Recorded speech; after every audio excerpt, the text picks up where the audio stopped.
Miss Adams, I want you to get off a letter to Eddie Chris of the Atlas Heavy Equipment Company. Reminding me he promised to level that property in 1 day, and if he doesn't deliver, I'll personally wrap a crane around his skull. Get that all in, and, I'll make it polite, huh? I'll get right to the point, Mr. Kovac. I want you to stop a murder. Whose? My daughter. 16, beautiful, spoiled rotten. I did the spoiling. Why? Well, since my wife died, she's all I've got. Yeah, I know. I'm Big Barney O'Neill, ex-ditch digger, self-made millionaire. I'm a big man. I can wear a tuxedo, and I know what fork to use. But lay a hand on my kid, and I'll kill you. Mr. O'Neill, if somebody's threatening your daughter, it's a job for the police. No, I want cops. I'll send for cops. This is a job for you, Mike. There's a picture angle.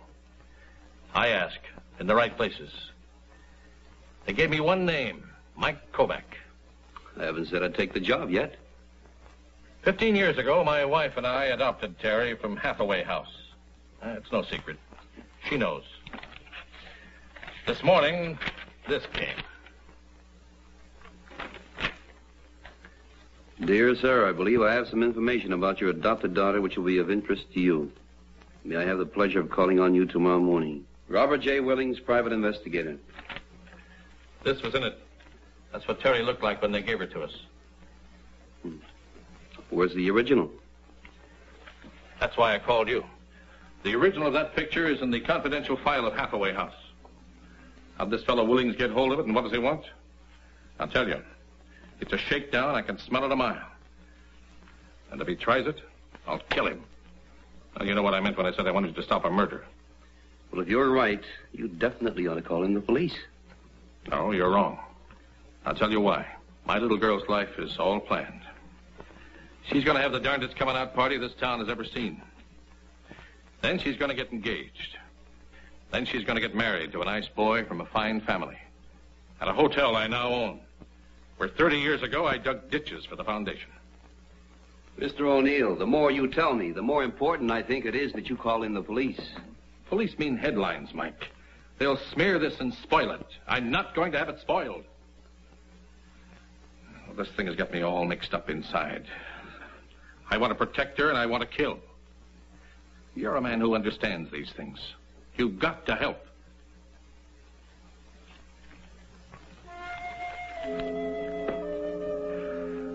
Thank you. Mr. O'Neill is just one of thousands of parents who have adopted a child from this institution. Despite his present importance, he has no special authority. Who has access to these files, Mrs. Carrington? No one but me, Mr. Kovac. Is there more than one set of keys? I have the only key. And the final contents are kept confidential even from my staff. Then how do you explain this?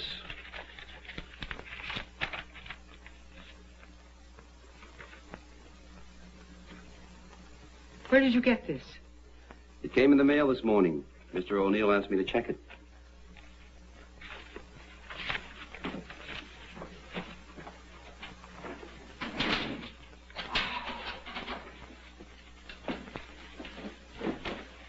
Something the matter?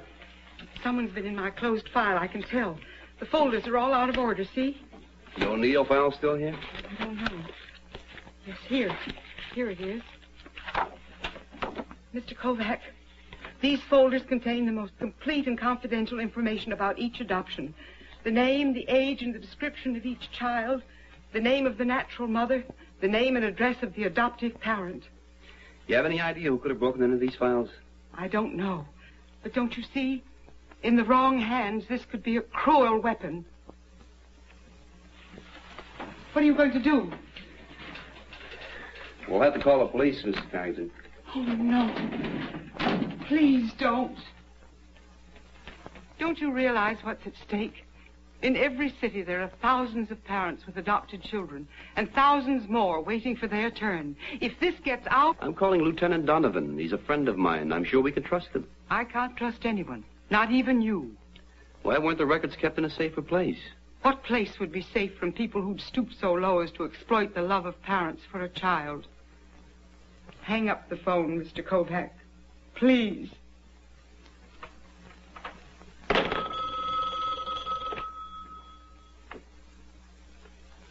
Yes? Yes. It's for you. Kovac, What did you find out? I'll have to hold it until I see you. Well, that character Willings just called. Said he wanted to verify our date. It's at 10 tomorrow morning. You want a ringside seat for an execution. Don't be late. Mrs. Carrington, you've got to trust me, and I'll try to help you as much as I can. Now, tell me something. Has this place ever been broken into? Yes. About 3 months ago, my desk. Some vagrant. Somebody got in here, but only the cash box was broken into. No, that's where you're wrong. Somebody also broke into the files and photographed the records. Photographed? This is how they got the duplicate picture of the baby. Did you report the robbery? No. The janitor did. They hit him, but he came to and called the police. Did he see anyone? No. He was hit from behind. And all this time, we thought we'd lost only $28. Mrs. Carrington, whoever broke into the files has had time to plan every step. Oh. Now, please, you got to get hold of yourself. Don't talk to anybody. Don't answer any questions. We have one advantage. They think that nobody knows that they photographed the records or that a victim complained. Now, if you want to get in touch with me, here's my card. Thank you, Mr. Kovac. All right, then, Mr. O'Neill. You count me out. If you're going to use muscle, get another boy. Simmer down. I'm just not used to being told what to do. Well, there's more involved than the O'Neill dynasty. There are other people, parents with adopted children. They've got as much at stake as you. They don't know it, but I'm working for them, too. Okay, so I sounded off. Look, Mike, let's start even. Call your shot. You'll do what I tell you to do? Well, it's either that or I take a walk and you get yourself another boy. Okay. You tell this ditch digger where you want him to swing a pick. The first thing to do was obvious. Get a look at this fellow Willings, hear his story, and get a picture or two for identification. I thought I could talk to you alone, Mr. O'Neill. We are alone, Mr. Willings. Those characters from the old country doesn't understand a word of English. All right, I got your letter. What's on your mind? Well, you might say that this is the end of the mission for me, Mr. O'Neill. That's so? Yes, I represent a client who for the last 15 years has devoted every living moment of her life to a crusade. You mean she's been trying to find a baby? Yes, Mr. O'Neill, her baby. And now the crusader waits at the gate. Oh, come on. You can talk plainer than that. What do you really want? I want nothing. But let me talk to you about a woman who is also a mother. 15 years ago, while under the stress and strain of panic, she gave up a child, a little girl. A small, soft bundle of innocence she relinquished to strangers. You talking about my daughter? Her daughter. A little child wrapped in a blue woolen blanket with the initials A.L. embroidered in one corner. For 15 years, every walking, working moment of her life has been dedicated to finding her, and as luck would have it, she did. Luck or you, Mr. Willings? Well, let's just say that I was helpful, and let's just say that all she wants now is to look at her. Just to look at her. Now, surely that's not asking too much. No, it isn't. But after that, then what? Why, nothing. She returns to the shadows from which she came. Just like that? Just like that. Well, surely you can find the kindness in your heart to grant this poor woman this simple wish. Would you believe that she spent close to $20,000 of her hard-earned money finding her, but it would be worth it. For her. And for you. I don't matter in this. I'm just an instrument. You play a pretty expensive tune. We ask for nothing. Material, that is. We realize that as the natural mother, she has no legal claim whatsoever. The answer is no. Of course. You're quite within your rights to say no. To her, to me, to anyone. You mustn't spoil the plans you have for pretty little Terry. Where does a man like you come from? And it's where I'm going that matters, isn't it, Mr. O'Neill?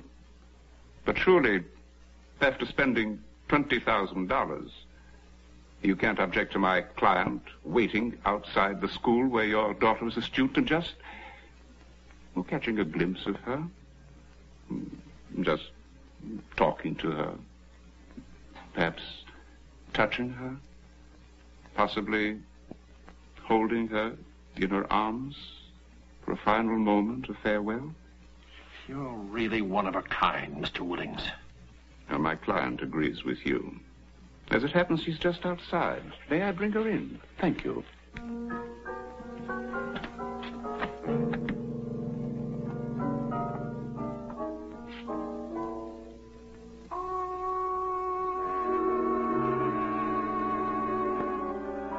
Names are not important, Mr. O'Neill. Merely let me say that this is Terry's mother. Pleased to meet you. How'd she get out of the drunk tank? Suffering, Mr. O'Neill? Just plain suffering has brought this poor woman to the state you're seeing her in. But who's to deny her the healing miracle of brother love? You, Mr. O'Neill? Get out. Just as you say, sir. That's the St. Martin School for Girls, isn't it, sir? Come, my dear.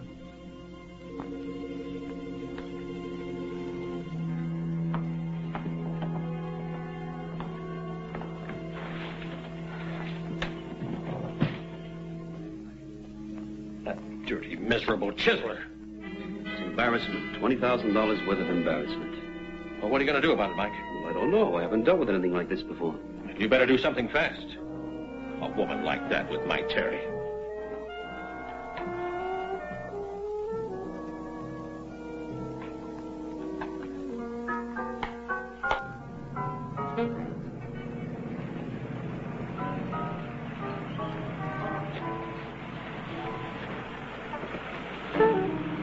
How'd it go? Well, the man inside was supposed to be a masseur. I don't buy it. Wait for him, follow him, do you understand? I understand.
Who are you and why have you been following me?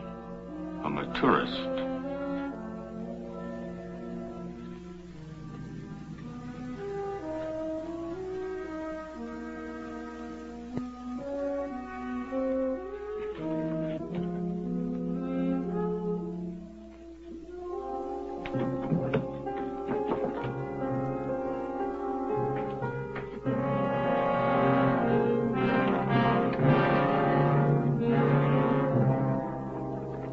didn't make much sense over the phone, you're making even less now. There's no reason why I shouldn't stake out the O'Neill place and pick up Willings and the woman. We don't know how many others are involved in this shakedown. You pick up Willings and the woman, the others just take off with a duplicate file. That'll give them a nice start someplace else, like Chicago or Los Angeles. You know, children from that Hathaway house are scattered all over the country. So far, all you've done is waste a lot of time. You shot a whole lot of pictures. Some hood picks up your camera case, gets away with it. You're batting 0. That hood picked up a camera case full of flower studies in color. But he didn't get this. You know, sometimes you must even surprise yourself. Okay, I'll take it down to the lab and see if I can get a make on Willings and the woman.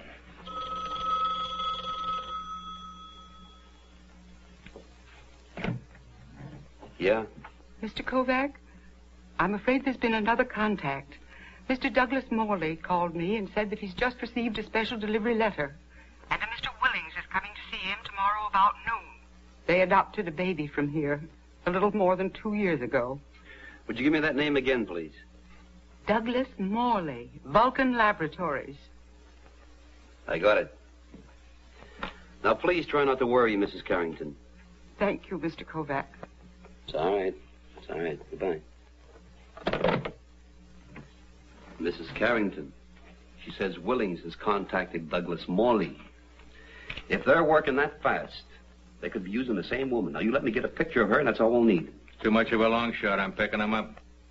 A picture, Donovan. Mike, I'm the police. You're a bachelor with a dark room and a hunch.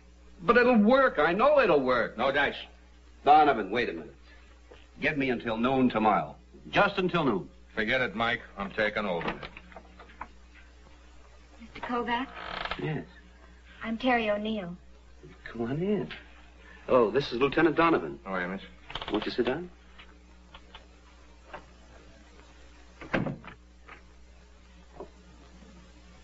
Weren't you supposed to keep the police out of this? How did you know that? I saw and heard everything that happened in my father's den. I told him I was there. Mr. Kovac, is that woman my mother? Well, Terry, I can't say. I don't know. Why is my father willing to pay this woman $20,000 just so she'll go away? What? $20,000? Has he paid it yet? No, but he will. Says it's worth it not to have my life spoiled. Willings came back to talk to Dad after you left. And when you were there, he was ready to kill him. Maybe this is the break we need, Mike. When he hands over the money, we grab him. It won't work, Lieutenant. I heard Mr. Willings talk about selling my father some stock. My father's paying him $20,000 for it. Can he get away with that, Lieutenant? Smart gimmick, Mike. Con man buys a lot of worthless stock. Sells it to the mark for whatever he can squeeze out of him. Even if we pinch him, they got a record of a legitimate transaction. You mean to tell me the victim pays $20,000 for worthless stock? Stupid. Hard to prove illegal. Mr. Kovac, she's not my mother, is she? Terry, no mother would do a thing like this to a child. Donovan? Till noon.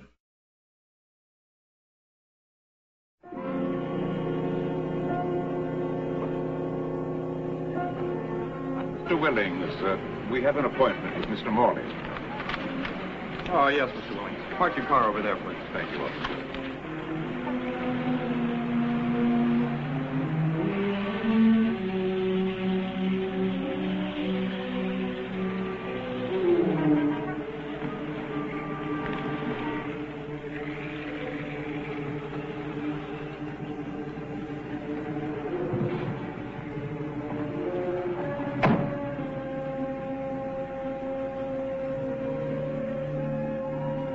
I got another picture of Willings and the woman without revealing myself.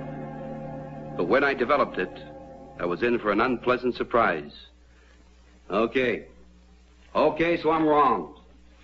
But if it had been the same woman, we would have had to charge a fraud against them. I keep telling you that you can't fly a bomber solo. Now, for your information, I just talked to Mr. Douglas Morley on the phone. Guess what he told me? He doesn't know any Mr. Willings. Never heard of him, never saw him. For me to mind my own business. Willings was there. Sure he was. If you ask me, you'll be back this afternoon for the payoff. Not a bad day's work, 40 grand.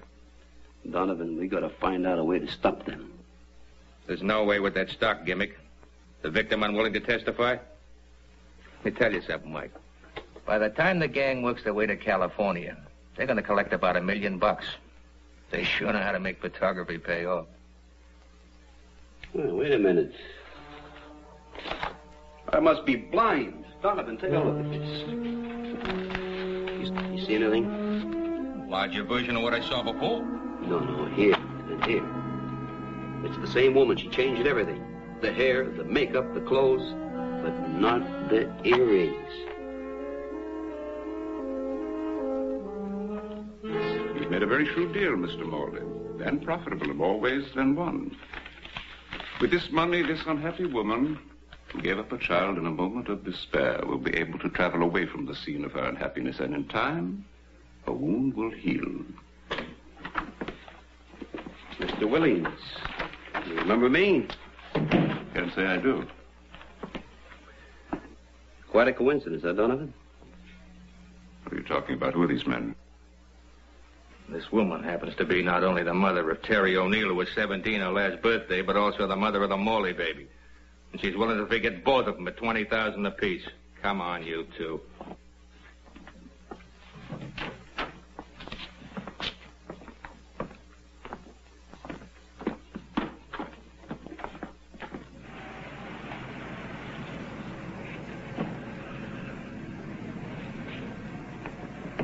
Hey! Over here.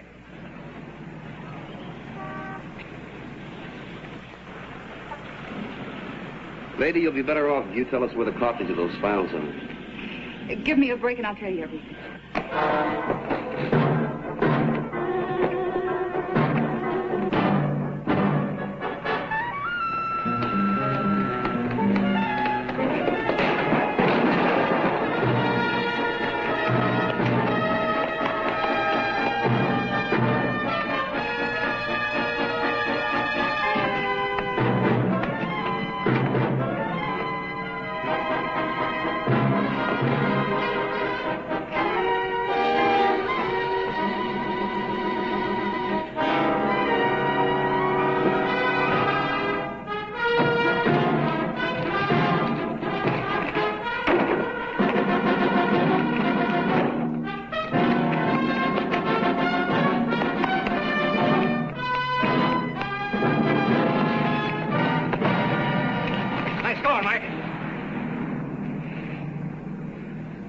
You know, Lieutenant, I wish you'd give me about 5 minutes more.